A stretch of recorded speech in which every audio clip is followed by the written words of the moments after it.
ကဲအားလုံးမင်္ဂလာပါကျွန်တော်တို့ဒီနေ့ကတော့ PHAI ကိုအသုံးပြီးတော့ပုံတစ်ပုံကိုဘယ်လိုထုတ်မလဲဆိုတာကိုဒီဗီဒီယိုကနေလမ်းညွှန်ပေးမှာဖြစ်ပါတယ်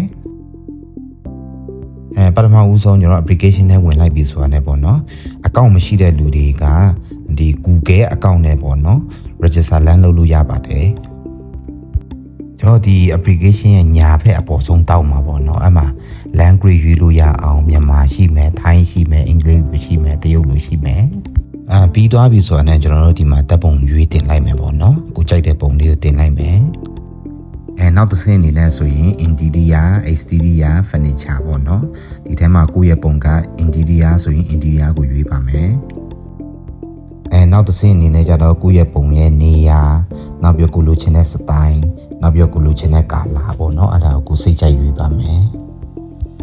အဲ့ဒါတွေရွေးပြီးတော့ရင်ဆိုတော့ဒီ AI design ဖန်တီးမိဆိုတဲ့အဝါရောင်ပတ်တန်ကိုနှိပ်လိုက်ပါမယ်။နှိပ်လိုက်ပြီဆိုတာနဲ့ကျွန်တော်တို့ဒီ AI စပြီး design ဖော်နေပြီเนาะ။ပုံမှန်အားဖြင့်တော့စက္ကန့်30လောက်တော့ကြာပါတယ်ပုံတစ်ပုံကို။ကျွန်တော် application အောက်ဆွဲလိုက်တာနဲ့အမှဆောနာက design ထွက်လာတဲ့ပုံကိုကြည့်လို့ရပါမယ်။ download ပတ်တန်လည်းပါပါတယ်